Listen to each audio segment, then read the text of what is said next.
Jubilee says, and Cain took Awan, his sister, to be his wife.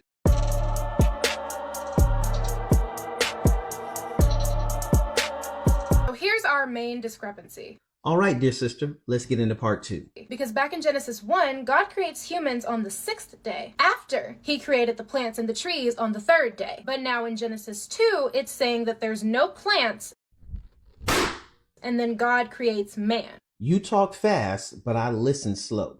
In Genesis 2 and 5 doesn't say that there were no plants. It says no shrub of the field and no plant of the field had grown yet. That's different from Genesis 1, where God made seed-bearing plants and fruit trees on day 3. Those plants reproduce on their own. The ones in Genesis 2 need cultivation. We know this because Genesis 3 and 18 links the same words to thorns and thistles after the fall, and to crops humans would labor over for bread. In other words, the shrubs of the field were the thorns that came after the curse, and the plants of the field were the grains that required farming.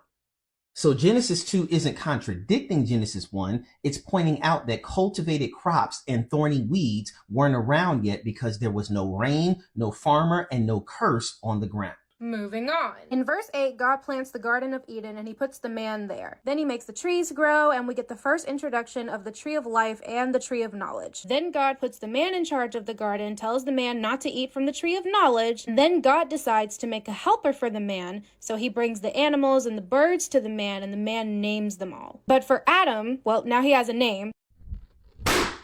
Actually, the word there, Adam, can refer to a specific man or mankind in general.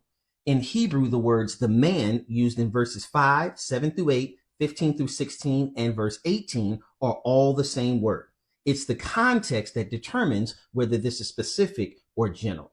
No suitable helper was found for Adam, and so God puts Adam to sleep, takes one of Adam's ribs, and makes the woman. And they're both naked, and that's the end of Genesis 2. Eve is also named by Adam, but not until chapter 3, which is after the thing with the tree happened. So just to recap, in Genesis 1, God says, let there be light. He creates the sky, creates the land, the seas, the plants, and the trees, creates the sun and the moon, creates the sea creatures and the birds, creates the land animals, and created mankind. Slow it down once more!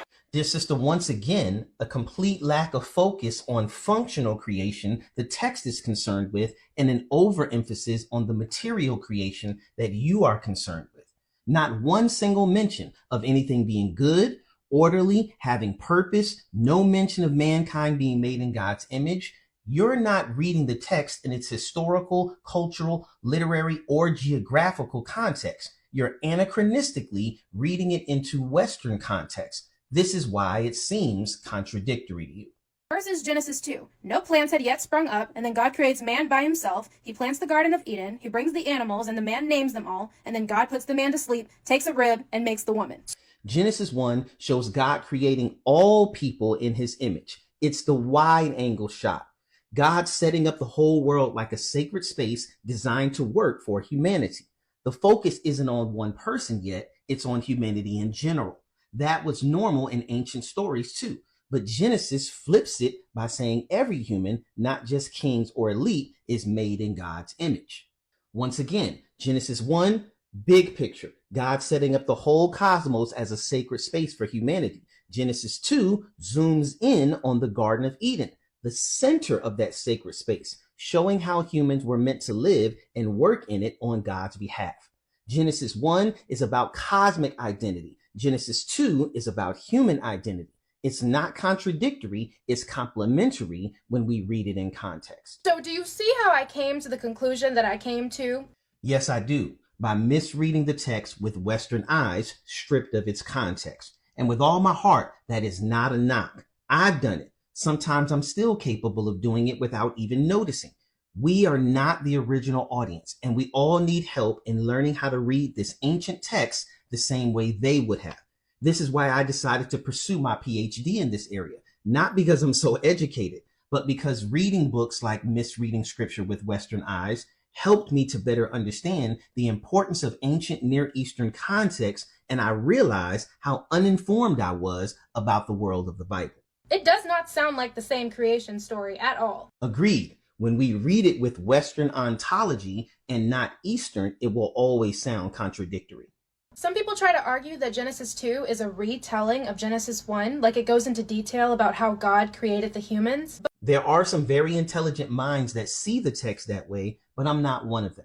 I think that seeing the text as complementary is more accurate than as zooming in on day 6. Again, the key piece of literary evidence for this is the verse you skipped in chapter 2, verse 4, in which the same exact language is used 10 different times in Genesis. But no, because like I pointed out before, in one story, God makes the plants before he makes the humans, and in another story, he makes the humans before he makes the plants. It's not a contradiction. It's two different types of plants. We've covered all of this before, and I don't want to be redundant.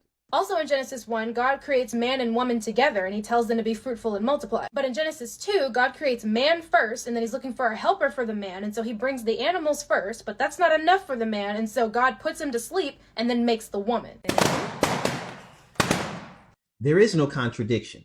Hebrew scholars note that the verb structure of chapter 2, verse 19 allows a past perfect interpretation, indicating those animals were already created, as Genesis 1 describes, and God was now bringing them to Adam from elsewhere. Some English translations, like the NIV or the ESV, reflect this by saying had formed. So Genesis 2 isn't contradicting the timeline, it's zooming in on day 6, showing how God engaged with Adam. He brings the animals to Adam to name them and then creates Eve. The focus is relational and local in the Garden of Eden, and not a second universal creation sequence. And God never tells them in Genesis 2 to be fruitful and multiply. In fact, Adam doesn't sleep with Eve until after they're kicked out of the garden in chapter 4. The text doesn't say that. It says Eve got pregnant in chapter 4. We cannot say for sure that this means that they had not had sex yet.